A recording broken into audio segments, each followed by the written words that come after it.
What's up, guys? It's Jasmine here. Welcome back to Living with Lupus. It is the last week of May, last week of Lupus Awareness Month. Crazy how fast these videos have gone by.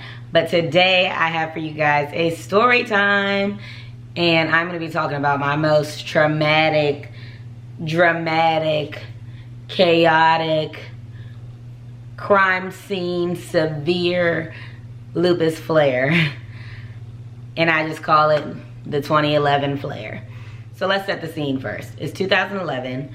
I'm in my freshman year of college at Old Dominion University in Norfolk, Virginia. The summer before that was already mad crazy. Some hurricanes came through, and then like the freshman move-in date kept getting pushed back, which was good for me because your girl had been flaring all summer. And my mom and my grandma were like, maybe you're not ready to go to college yet. So they were a little worried, a little frantic, just because I had been going through a lot of flares that summer. I think it was the stress.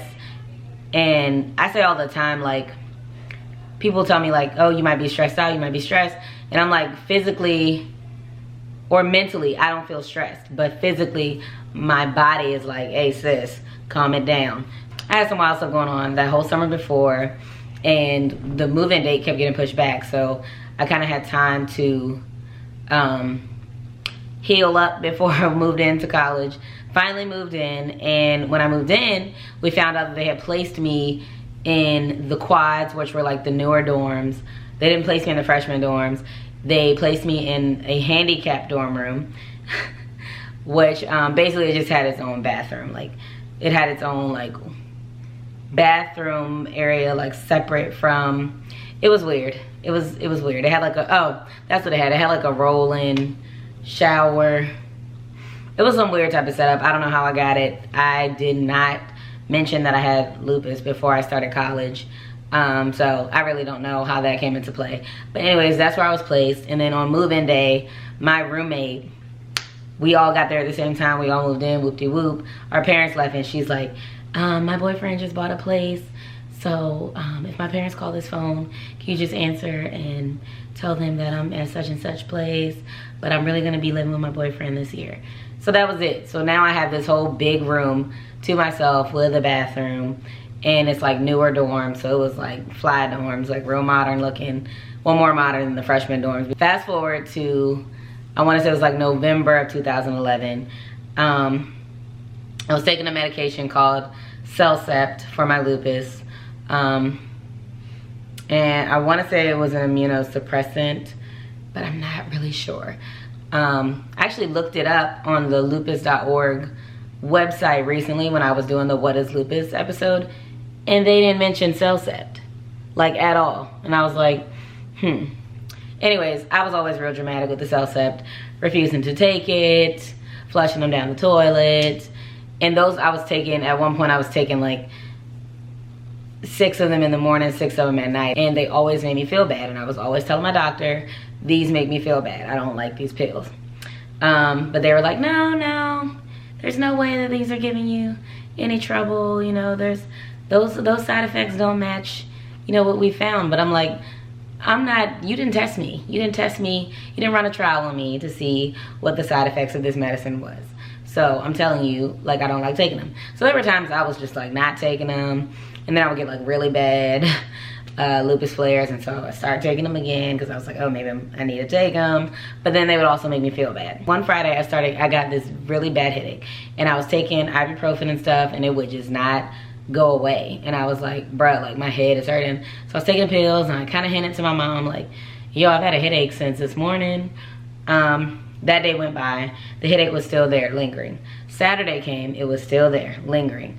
And it was pretty bad that day too. So I was taking ibuprofen, and Kiana and Cherie also went to ODU with me, my 2 best friends. They went to ODU with me, and that I remember Saturday night, and I'm dramatic, so I'm like in there like, I need a nurse, don't leave me, because we would always hang out in my dorm room.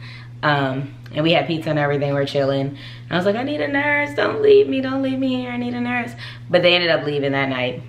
Fast forward to Sunday night. Sunday night, the headache was still there. Like the headache had still been there. I was taking the ibuprofen, but I was also taking the Celcept, and I was like, all right, I'm gonna stop taking the Celcept because something just is not feeling right. Like I swear these pills are making me feel away. But this headache was still there. And that Sunday night, Kiana and Sheree were over again, but the headache was so bad, dog. I wasn't even talking. Like I was just laying in the bed, wasn't talking. When it was time for them to leave, I was like, all right, see y'all later, cut the lights out. And my head was like pounding. I ended up falling asleep. Later that night, it had to be like 1 a.m. or so, I woke up with a piercing headache. It felt like someone was like literally drilling a freaking electric drill through my head. I was in so much pain. And so my first reaction was like, all right, I'm gonna just get in the shower in the cold. At that time, I didn't have any hair. And so I took my wig off and I was just letting the cold water run on my head. Literally, I think I stood in the shower probably for like 15, 20 minutes because it was hurting so bad.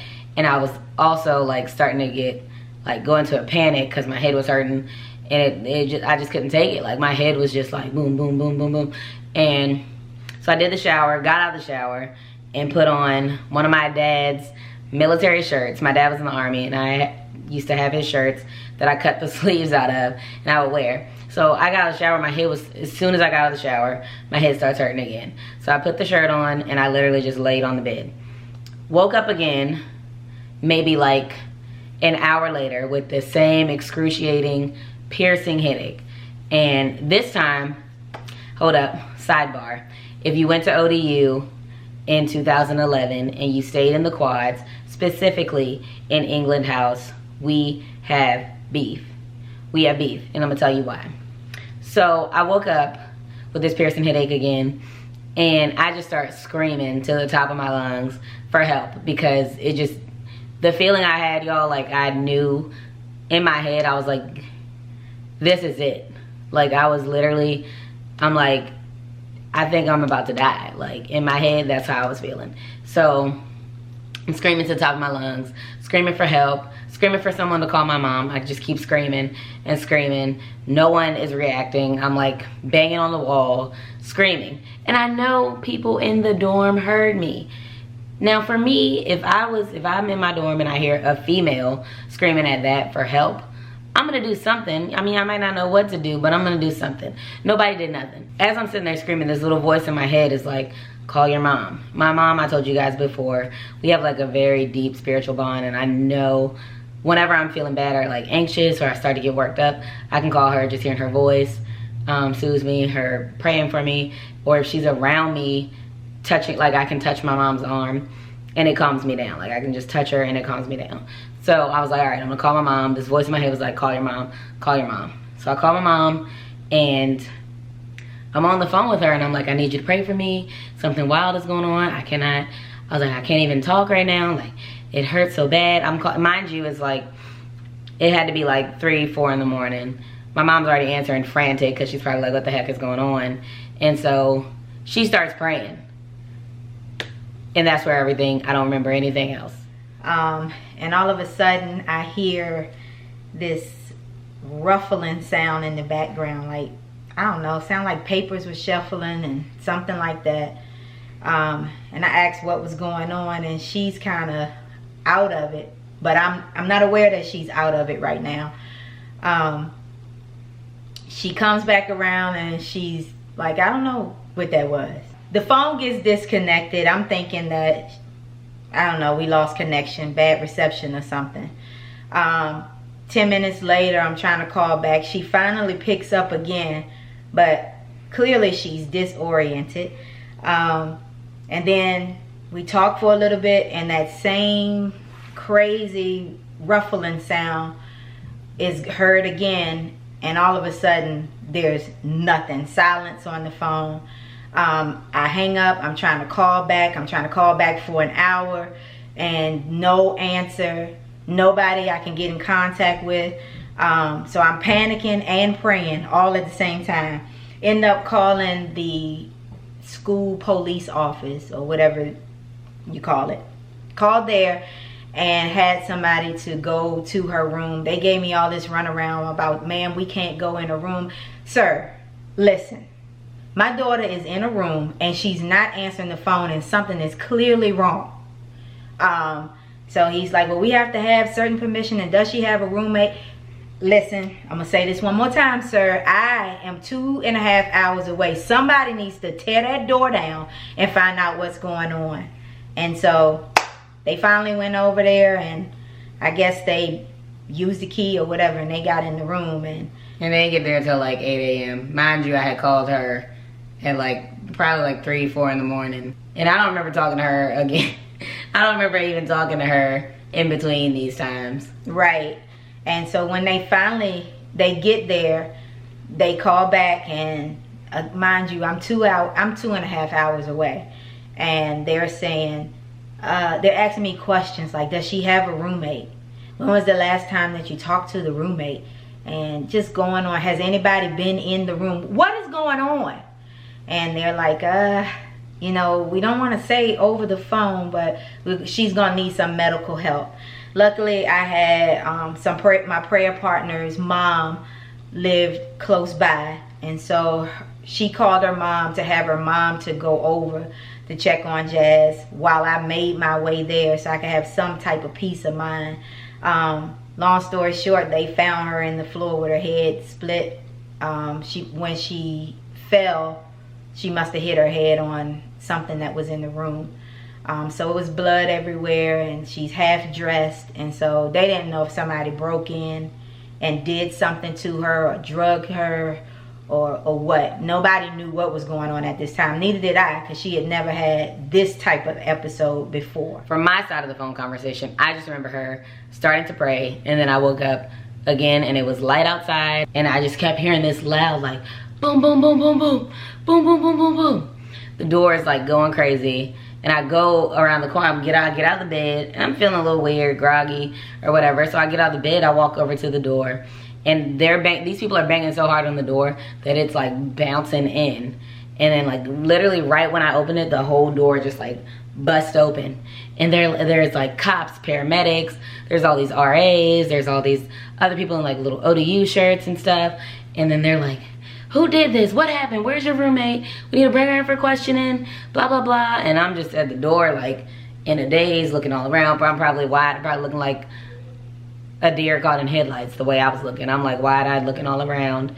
And I just remember one of the paramedics telling me, I was like, what's going on? And, like, that was my first time, like, trying to talk. And I was, like, choked up a little bit. And I'm like, what's going on? And they're like, honey, look at yourself.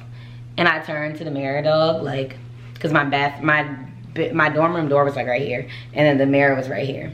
So I'm like facing the thing, and I'm like, what's going on, whatever. And they're like, honey, look at yourself.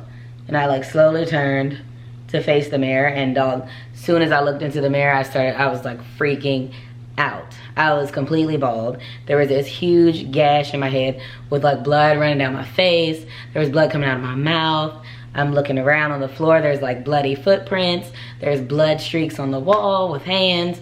There's meat from my head skin from my head is hanging on the bathroom counter, like the tip of the counter.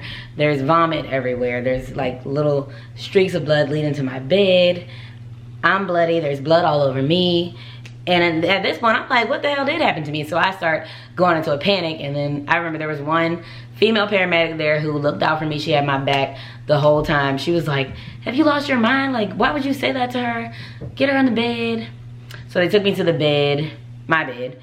And the next thing I know, a stretcher's coming in. They put me on the stretcher. And mind you, I'm still in my dad's little army shirt. I ain't had no underwear on, no bra, nothing. So I'm just sprawled out on this stretcher. And literally like just freaking out because I had no clue what had happened. Like, I'm like, last I remember I was speaking to my mom. And they strapped me down to the bed, they put this neck brace on. Female paramedic comes back again and she was like, have you lost your mind? Like, this girl's half naked, cover her up. So they covered me up. And I just remember being rolled out of the dorm room, rolled all through the halls, through the elevator. And as we were rolling out, people are at their little dorm doors, like just at the door looking. And I'm like, none of y'all heard me screaming for help. None of y'all helped me. But at this point, I still don't know what's going on. So I'm just like, I'm gonna pretend I'm asleep because I don't want to look at none of these people. So I remember pretending I was asleep. And then clearly actually falling asleep, because the next time I woke up again was 2 days later in the hospital.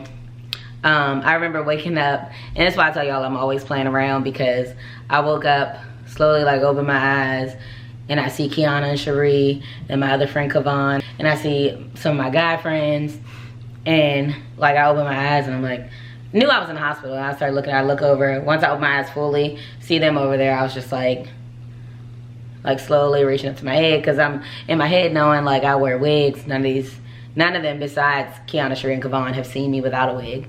So I'm like slowly like feeling up to my hair, and I like snap my head to my mom, because my mom's standing on the side of the bed, and I'm like, you really? You didn't put a scarf on me or nothing? And we all just bust out laughing, because that was my first reaction to waking up.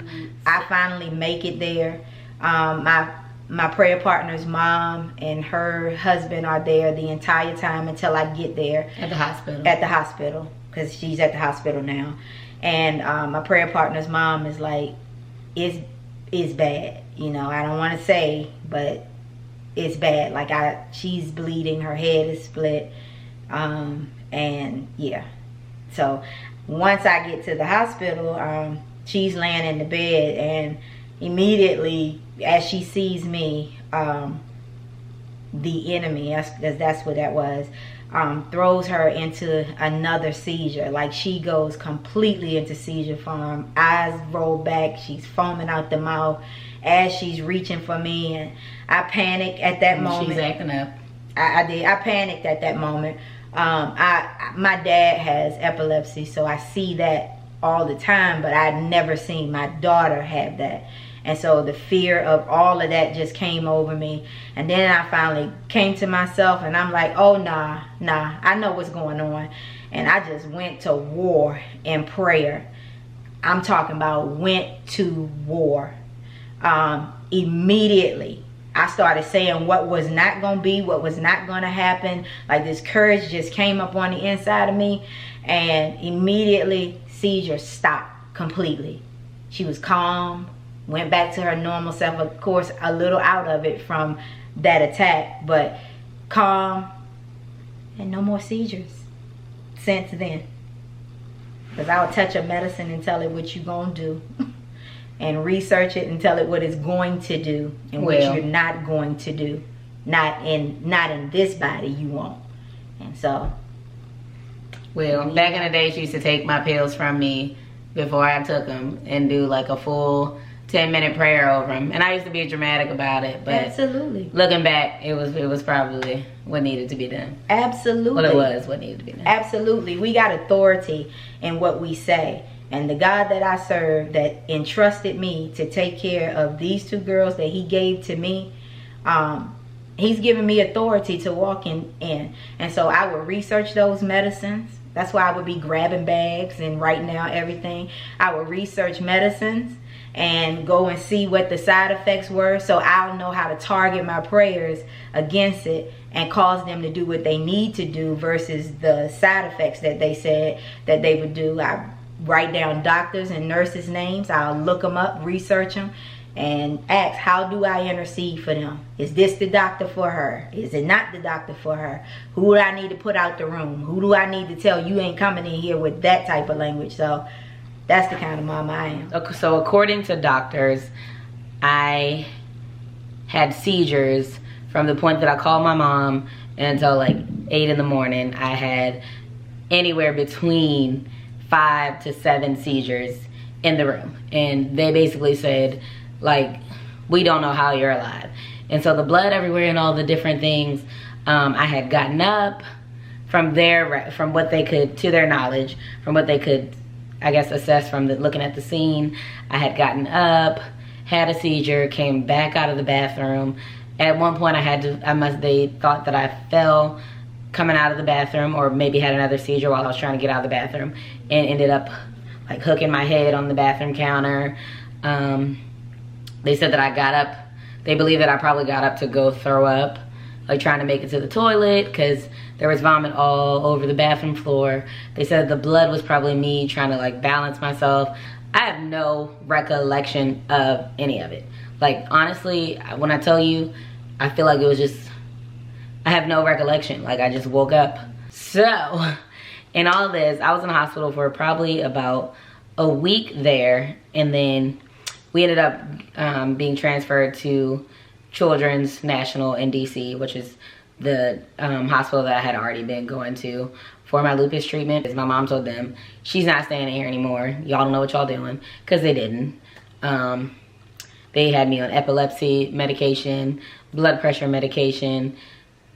It was just a whole lot of. And so my mom was like, she's not staying here any longer. We're gonna go to our normal hospital and figure out what's going on. Got to Children's.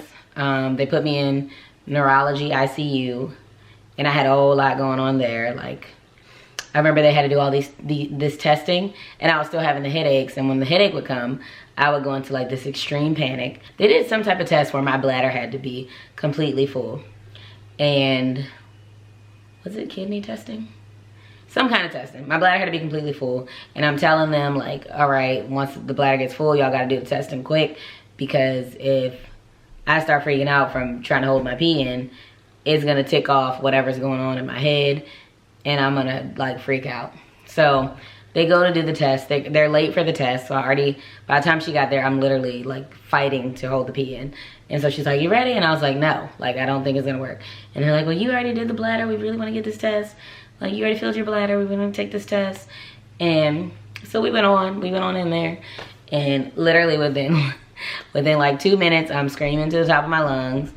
And I'm freaking out again. And because that drilling pain is back. The blood vessels on my brain had knots in them. So the blood flow had become restricted all throughout my brain. And the way it was treated was with 7 months of chemotherapy.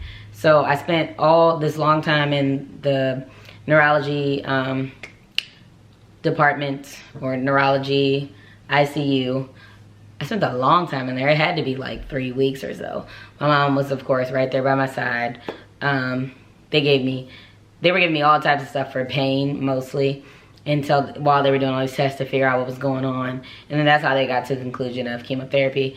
But even before I left the hospital, the headaches and stuff were still not completely gone. They sent us home with Percocet, and my mom was like, I don't want to give her these Percocet because you can become addicted. There's a lot of crazy side effects. So one night, my mom gave me the perks. She gave me a Percocet. Oh my God, that now, it's funny now, but it was not funny then, because she was hallucinating. On Percocet. On Percocet. And, you know, you wake up at 2 o'clock in the morning and she's butt naked standing in a room asking me, do I see those cakes, and help her to move the cakes. And, you know, at this, I can laugh at it now, but like, that was one of the moments where I broke down after, you know, that whole episode. I didn't let her see me break down, but that was the moment I shut my door and I went in prayer and just had to get some instructions, because she was seeing cakes and she needed to put the cakes a certain way. I didn't see no cakes nowhere. But she helped me make the cakes. She's pointing. And so my mind says to, at least to try to calm her down, act as if I see whatever it is she's seeing. So I'm helping her put it together and grabbing them from out of the air, cakes. I'm not kind of sure what cakes they were. And after about 25-30 minutes, she kind of calmed down, and I got her back in the room and she went to sleep. But that's a long time for me to be butterball naked and wasn't listening, just arguing with me about they're right there. No, it was because the whole time I was in the hospital during all of this, I was watching that little Cake Boss with Duff. It was Duff and somebody. Because I remember you kept telling me that you was tired of watching it. But I was watching it literally every single day. And they had like a marathon or something going on while we was in the hospital. Oh, man. Yeah, we got some stories, but I think that's the craziest one. Yeah, that was crazy. That was crazy. Like I said, the treatment for that was 7 months of chemotherapy. And it was suggested that I like drop out of school, withdraw from school for a while and do the chemotherapy. I did not. My dad would come pick me up from college the night before, and I would go get my chemotherapy. I was getting it once a month for 7 months. So So I would go, my dad would come pick me up from college the night before. I would go get the chemotherapy, and I'm like, get me back to school. So he would take me straight back to school, and I would just, you know, carry on with business. They would take me straight back to school, and I would come back and go to class sometimes. Through that though, I did have a little hair loss, and I ended up just cutting. It was like falling off, like patchy, so I ended up just cutting it off. It wasn't as strong of a treatment as like a normal chemotherapy treatment would be. Sprite, I can't drink Sprite anymore because it tastes like chemo. When I was doing chemo, they would always say, you know, you need to drink fluids. And I would drink the water. My mom would force me to drink water while we're there. Like, drink this water. And the water, like, really tasted like, ugh. It had just this gross taste. And so I can't even drink Sprite anymore because it tastes like straight chemo to me. Like, it tastes like the medicine they were injecting in me. The chemotherapy that I did was Cytoxin. By the grace of God is all I can say, because that little voice in my head was nothing but God. For me to call my mom, for everything that transpired between that. Oh, at some point, I called my father. He said I called and I wasn't saying anything. So I don't know how that happened or when I did that. I don't remember calling him. That is my most extreme story time. It's most extreme flare. I've been waiting to share this story time for a minute because that was a wild start to college. Like, that was like my entrance to college. Like, wow. And if I didn't give up after that in college, like just withdrawal, then it was gonna take a hell of a lot to get me down. And so experiencing that flare definitely changed my mindset on so much, as far as being grateful for little things, fear, my concept of life, like just like purpose and facing like hardships in life and dealing with certain situations or circumstances. I approach things a lot differently from that because I literally could have been dead and should have been dead. So in total, they believe that I had probably 9 or 10 seizures, because that's like the ones that I had in the dorm room by myself for all that time, and then the ones that I had at the hospital. I do not take seizure medication or blood pressure medication now. Literally like 2 days in, my mom was like, no, like she's not taking that. She doesn't need that. This has never been her normal, and it's not gonna be her normal because we serve a different kind of God. And yes, mama, because I don't take any epilepsy medicine or blood pressure medication. All right, guys, that is it for the story time. Hope you guys have been enjoying this series. Don't forget to like, comment, and subscribe, and to keep checking out my Instagram channel where I'm sharing some additional content. Hope you guys have a good hump day, because today is Wednesday. I did miss Monday's video, but I'm gonna post a video on Sunday, which is the actual last day of May. So I will talk to you guys in the next video. Peace. See. Ooh, look at that light. Hey. Hey guys, what's up? It's Jasmine here, and this is Lupus.